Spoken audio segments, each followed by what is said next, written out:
गोद लिया बेटा। महिमा, अब भी समय है, ज्यादा देर नहीं हुई है।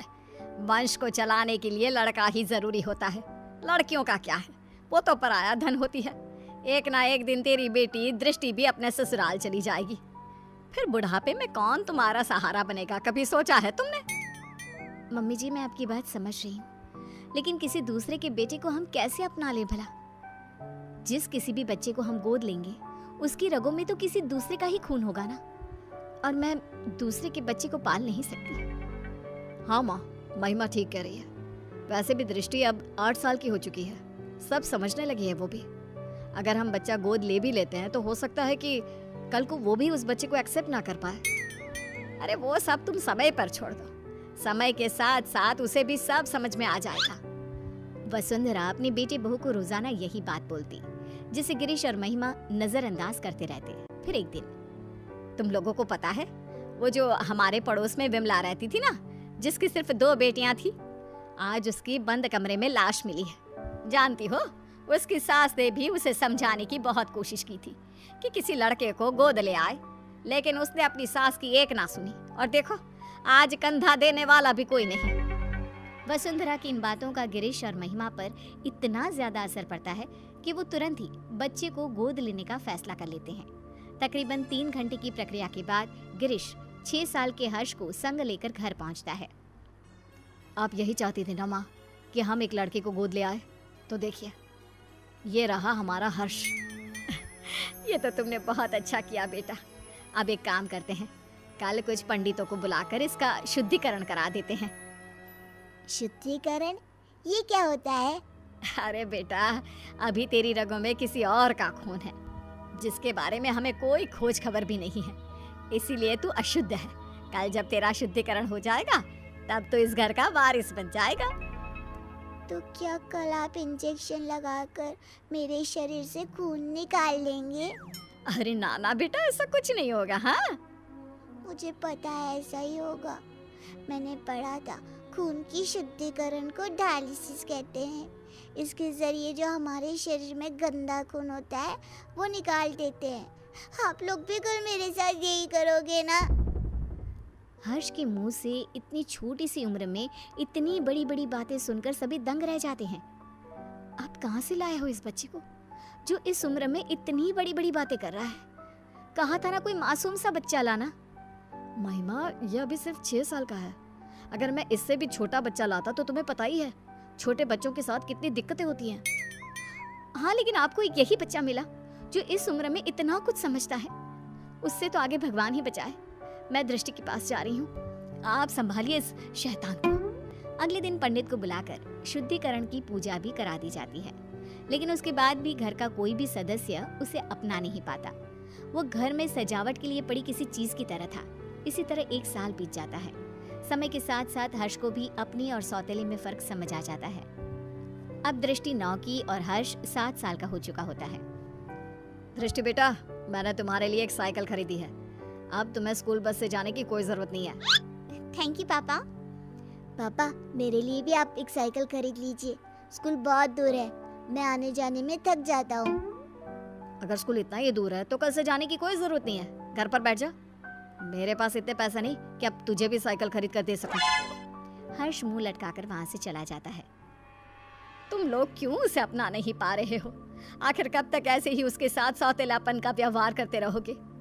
दृष्टि की तरह अब वो भी तुम लोगों का बेटा है। बुढ़ापे में वही तुम्हारा सहारा बनेगा। माँ प्लीज, आपके कारण ही हम इस लावारिस को उठाकर घर लाए हैं। इससे आगे हम और कुछ नहीं कर सकते। ऐसे तो तुम उसकी जिंदगी बर्बाद कर रहे हो बेटा। अगर आपको ऐसा ही लगता है तो छोड़ आइए इसे वहीं जहां से ये आया था। तुम्हारे अंदर की इंसानियत कहाँ मर गई? जब से आया है तब से लेकर आज तक तुमने उसे कभी एक बाप का प्यार नहीं दिया। जरा सा भी तरस नहीं आता तुम्हें उस पर। माँ प्लीज, ये सब बातें आप मुझसे ना ही करो तो बेहतर होगा।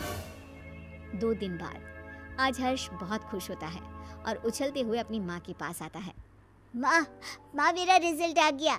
देखिए, मैंने अपनी पूरी क्लास में टॉप किया है। तुम मुझे क्यों माँ बुला रहा है? मैं तेरी माँ नहीं हूँ, समझा? अरे क्यों डांट रही है बच्चे को? माँ ही तो है तू उसकी।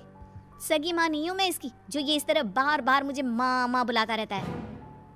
ये सगी माँ कौन होती है? क्या माँ भी कभी सगी और पराई होती है? लो फिर शुरू हो गया। माँ जी, आपने ना इसे बहुत सर पर चढ़ा रखा है, अब आप ही संभालिए इसे। दृष्टि स्कूल से आती ही होगी, मुझे उसके लिए खाना भी बनाना है। इतना कहकर महिमा वहां से चली जाती है। दादी, कोई मुझे प्यार क्यों नहीं करता? सब दीदी से ही क्यों प्यार करते हैं? अरे ना ना बेटा, ऐसी कोई बात नहीं है। दृष्टि बड़ी है ना, इसलिए बस सबको उसकी फिक्र लगी रहती है। फिक्र और प्यार दोनों में अंतर होता है दादी। मम्मी पापा ना तो मेरी फिक्र करते हैं और ना ही मुझसे प्यार। 7 साल के बच्चे की ये बातें सुनकर वसुंधरा खामोश खड़ी रह जाती है। उसे समझ में नहीं आता कि वो बोले भी तो क्या। इतने में ही वहाँ दृष्टि भी आ जाती है। मम्मी पापा मुझसे प्यार इसलिए करते हैं क्योंकि मैं उनकी सगी बेटी हूँ और तुम्हें तो वो अनाथालय से उठाकर लाए हैं। दृष्टि, कितनी बार समझाया है, इस तरह बात नहीं करते। छोटा भाई है वो तुम्हारा। ये मेरा कोई भाई नहीं है। दीदी, मैं आपका सगा भाई नहीं हूँ, तो मेरा भी तो आप लोगों से कोई खून का रिश्ता नहीं है। उसके बाद भी जब मैं आप लोगों का स्वीकार कर सकता हूँ तो आप लोग क्यों नहीं अपना रहे मुझे? शोर सुनकर गिरीश और महिमा भी बाहर आते हैं।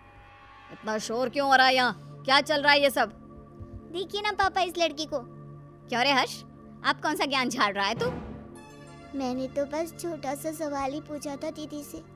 अगर उनके लिए मैं कोई गैर हूँ तो आप कौन से मेरे सगे हैं? उसके बाद भी जब मैं आपको अपने जन्मदाता की जगह दे सकता हूँ तो आप लोग ऐसा क्यों नहीं कर सकते? हर्ष के इन सवालों से पूरे घर में सन्नाटा छा जाता है। वसुंधरा अपने आंसू पोंछते हुए गिरीश और महिमा से सवाल करती है। अब क्यों चुप हो तुम लोग? जवाब दो ना इस बच्चे के सवाल का। हर्ष के सवालों का किसी के पास कोई जवाब नहीं होता। गिरीश और महिमा बिना कुछ बोले अपने रूम की तरफ चले जाते हैं। ये लड़का तो जरूरत से ज्यादा ही तेज है। कहीं हमने इसे गोद लेकर कोई गलती तो नहीं कर दी? अगर ऐसा ही रहा तब तो ये हमारी बेटी का हक छीन लेगा और पूरी प्रॉपर्टी हड़प लेगा। तुम सही बोल रही हो महिमा, हमें जल्दी से इस लड़के का कुछ करना होगा। ये हमारी बेटी के लिए खतरा हो सकता है। अगले दिन, हर्ष बेटा कहाँ हो? चलो आज हम तुम्हें कहीं बाहर घुमाने ले चलते हैं। सच में माँ, हम घूमने जा रहे हैं? हाँ बेटा, अब जल्दी से तैयार होकर आ जाओ। हर्ष भागते हुए अपने रूम में तैयार होने जाता है। थोड़ी देर बाद वो तैयार होकर बाहर आता है जहाँ गिरीश और महिमा उसका इंतजार कर रहे होते हैं। मम्मी पापा, हम कहाँ जा रहे हैं? आज हम तुम्हें मेला दिखाने के लिए लेकर जा रहे हैं। कल तुम्हारे सवालों ने हमारी आंखें खोल दी, इसलिए अब हम तुम्हें अपने सगे बेटे जितना ही प्यार देंगे। हर्ष ये सब सुनकर बेहद खुश हो जाता है। उसे लगने लगता है कि अब उसके बुरे दिन जा चुके हैं, लेकिन उसे कहाँ पता था कि उसकी किस्मत में आखिर आगे क्या लिखा है। वे सब मेले में पहुंच जाते हैं। हर्ष बेटा, झूला झूलोगे? हाँ मम्मा, मुझे झूला झूलना बहुत पसंद है। ठीक है, तुम जाकर झूला झूल लो, हम लोग तुम्हारा यहीं इंतजार करते हैं। हर्ष चला जाता है।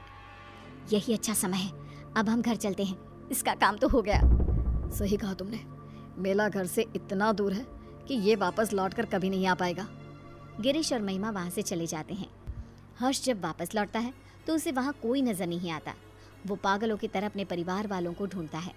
कुछ घंटे ढूंढने के बाद जब उसे कोई नहीं मिलता तो उसे सब समझ आ जाता है। अब वो करता भी तो क्या? न घर का पता मालूम था, ना ही कोई फोन नंबर। थक हार कर वो वहीं बैठ जाता है। तुम दोनों तो हर्ष को मेले पर लेकर गए थे ना, इतनी जल्दी वापस आ गए? और हर्ष कहाँ है? कहीं नजर नहीं आ रहा। माँ, वो अपने पुराने दोस्तों से मिलने की बहुत जिद कर रहा था, तो हम उसे अनाथ आश्रम छोड़कर आ गए हैं। कुछ दिन के बाद आ जाएगा, आप परेशान ना हो।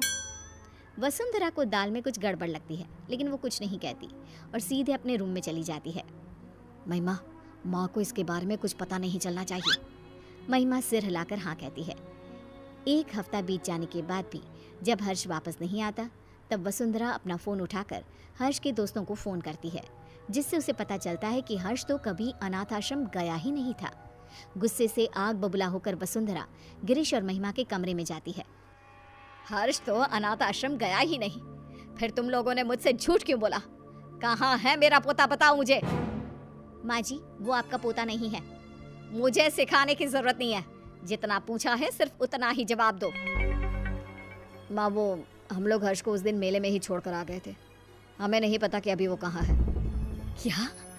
उस छोटे से बच्चे को तुम मेले में ही छोड़कर आ गए, ये जानते हुए भी कि वो अभी सिर्फ 7 साल का है। न जाने किस हाल में होगा वो मासूम। तो और क्या करती मम्मी जी, उसका ठेका थोड़ी ना ले रखा है हमने। हम क्यों भला किसी और के बेटे के लिए अपनी बेटी का हक मारे। इस घर, परिवार और हमारे प्यार पर सिर्फ दृष्टि का हक है। अगर ऐसी ही बात है तो मैं तुम्हें याद दिला देती हूँ कि तुम भी कोई मेरे सगे बेटे नहीं हो। ऐसे ही किसी अनाथ आश्रम से मैं तुझे लेकर आई थी। अगर उस समय मैं भी यही करती तो आज तुम भी दर दर की ठोकरें खा रहे होते। मैं नहीं जानती थी कि तुम दोनों की सोच इतनी छोटी भी हो सकती है। वसुंधरा की बातों से दोनों का सिर शर्म से नीचे झुक जाता है। उन्हें अपनी गलती का एहसास तो हो चुका होता है, लेकिन अब शायद बहुत देर हो चुकी होती है। दोनों हर्ष को ढूंढते हुए उसी मेले की तरफ पहुंच जाते हैं, लेकिन वहां उन्हें सिवाय सन्नाटे के कुछ नजर नहीं आता। अगले दिन गिरीश और महिमा फिर से उसी मेले में हर्ष को ढूंढने जाते हैं। क्या हुआ साहब, किसी को ढूंढ रहे हो क्या? कुछ दिन पहले हमारे साथ एक बच्चा आया था ना, जिसने झूला भी झूला था। आपने उसके बाद से कहीं देखा उसे? नहीं, उसके बाद मैंने उसे देखा तो नहीं, लेकिन उस दिन बहुत रो रहा था बेचारा। रात तक यहीं बैठकर रोता रहा, फिर अचानक न जाने कहाँ गायब हो गया। गिरीश और महिमा आगे बढ़ते हुए फिर किसी से पूछते हैं। आप जिस बच्चे को ढूंढ रहे हो ना, वो तो 2 दिन पहले ही मर चुका है। बेचारा पिछले कई दिनों से यहाँ रोज आकर अपने मम्मी पापा को ढूंढता था। कई दिनों से कुछ खाया भी नहीं था उसने। फिर एक दिन एक्सीडेंट में उसकी मौत हो गई। 7 साल की मासूम की मौत के बारे में सुनकर गिरीश और महिमा के पैरों तले जमीन खिसक जाती है। उनकी घटिया सोच आज एक मासूम की मौत की वजह बन चुकी थी। क्या गिरीश और महिमा का एक 7 साल के बच्चे को लेकर ऐसा बर्ताव उचित था? गोद लिए हुए बच्चे को अपनाने के बाद भी आखिर क्यों उन पर सौतेले और अनाथ होने का टैग लगा दिया जाता है? क्या सिर्फ खून के रिश्ते ही रिश्ते होते हैं? दिलों के रिश्तों का कोई वजूद नहीं होता? हेलो दोस्तों, ऐसी अच्छी अच्छी वीडियो देखने के लिए हमारे चैनल को लाइक और सब्सक्राइब करें।